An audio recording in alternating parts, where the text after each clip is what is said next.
Habari za wakati huu mtazamaji wa SKF TV, karibu sana katika kipindi cha Afya Tips. Uko nami Pendo Gorton ambaye tupo kwa ajili ya kuzungumzia masuala yote ya afya. Leo nipo katika hospitali ya Benjamin Mkapa iliyopo hapa Dodoma, ambapo nimekutana na Daktari Joshua Duma ambaye tunaenda kuzungumzia kuhusiana na masuala yote ya ugonjwa wa mapafu kwa watoto. Moja kwa moja, karibu sana, ungana nasi, lakini tembelea katika mitandao yetu ya kijamii Facebook, Instagram, mtandao wa X ukiandika SKF TV ukapata taarifa mbalimbali pamoja na vipindi mbalimbali ambazo tunakuandalia kila siku. Habari yako daktari? Salama, kwema. Uko salama kabisa? Ni mzima. Unajisikiaje na hali? Ni buheri, wasia njema, afya njema. Okay, karibu sana, utuelezee zaidi, wewe ni nani? Unaitwa Dr. nani? Unafanya issue gani?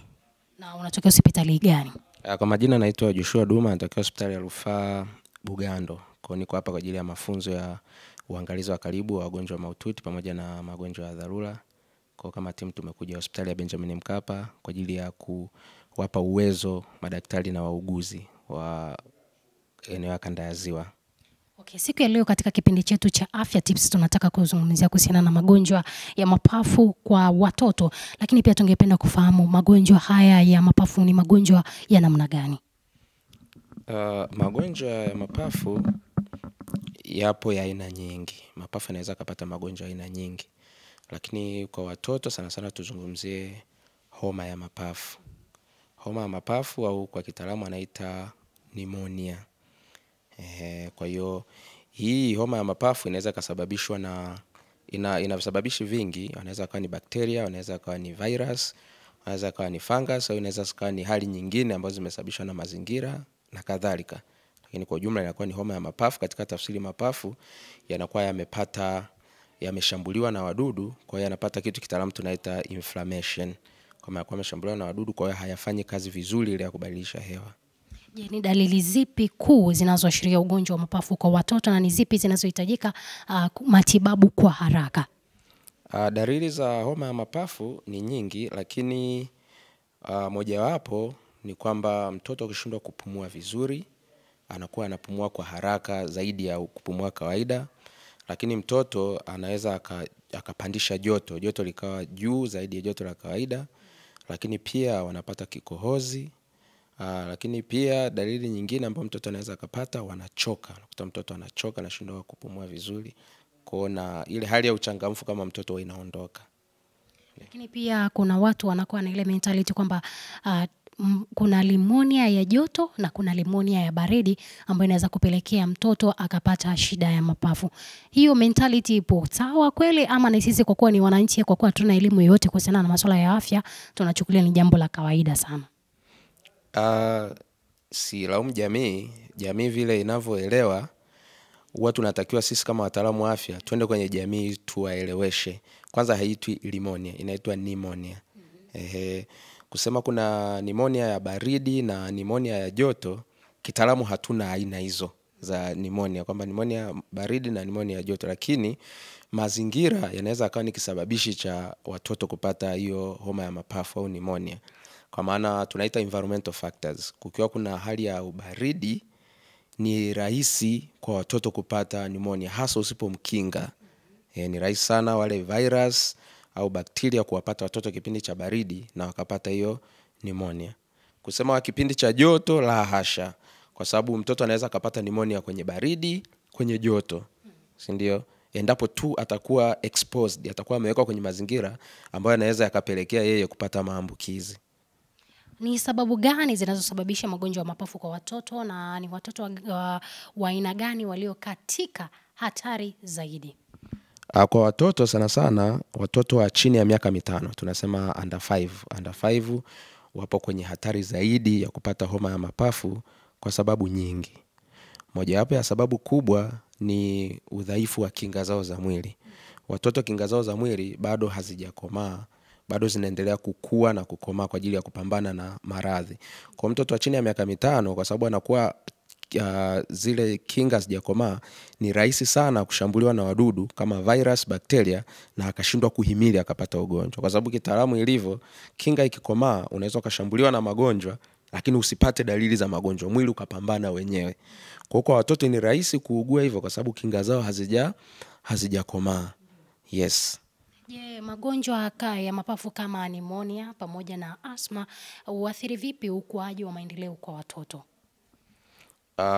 Kwa ugonjwa wote una athiri maendeleo ya ukuaji.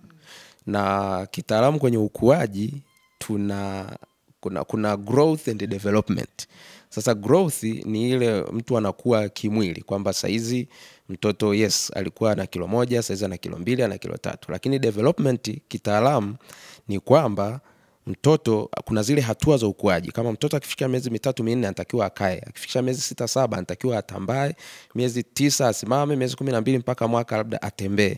Sasa ukuaji tunaongelea hapa, hiyo development ni hiyo kwamba zile hatua za ukuaji zina delay, si ndio? Zinakuwa haziendi sawa. Kwa hiyo haya magonjwa yoyote yale yasipotibiwa kwa wakati yanaweza yakasababisha ukuaji ukawa dhaifu, mtoto akadumaa au ukuaji usiwe sawa na inavyotakiwa kuwa.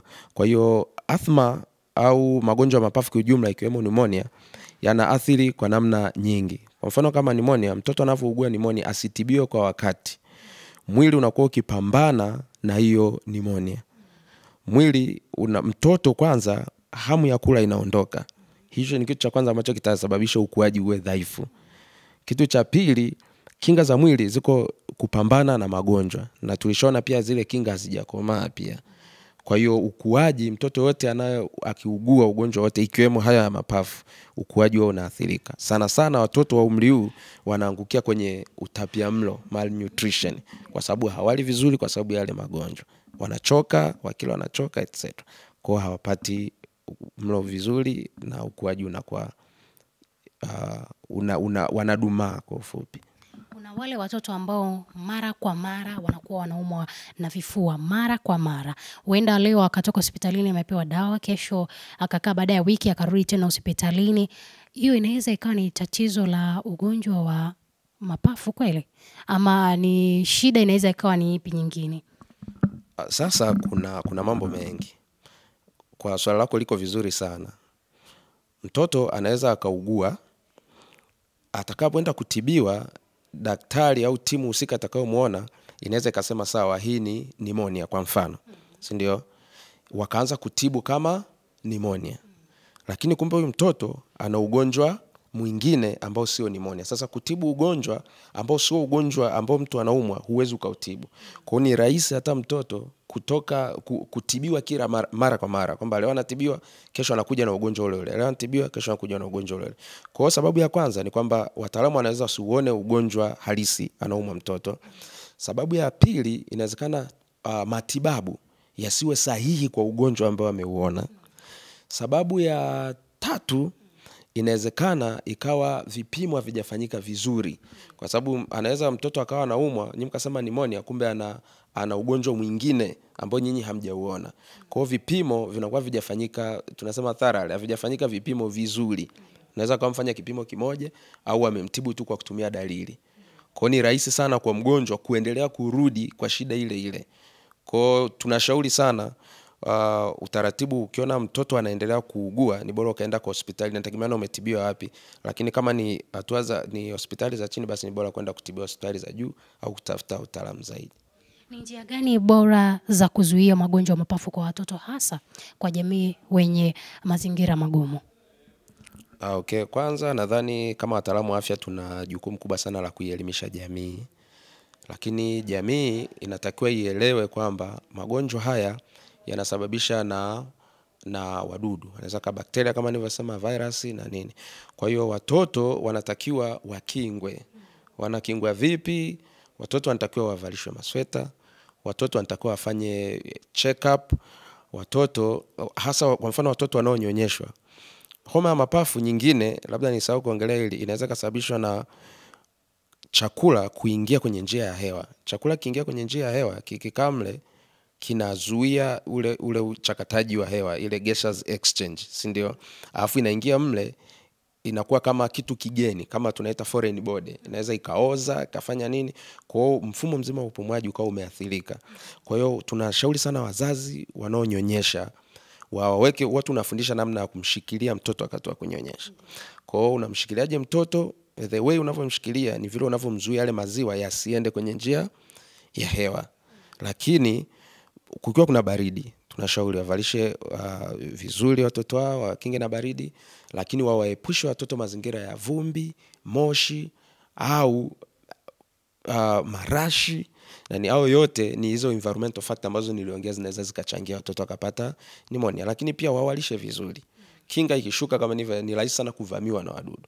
Umeona, kwa hiyo walishe watoto vizuri. Mtoto chini ya miezi 6 anyonyeshwe vizuri. Juu ya hapo basi alishwe vyakula vizuri ambavyo vina protini. Protini ndio inayotengeneza kinga za mwili.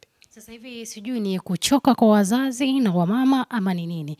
Kuna ile mama anyonyeshe akiwa amemshika mtoto akiwa anamtazama, sasa hivi akiwa amelala anaogopa ile usiku kuamka amejichokea, inabidi sasa atoe nyonyo lake amnyonyeshe mtoto akiwa amelala.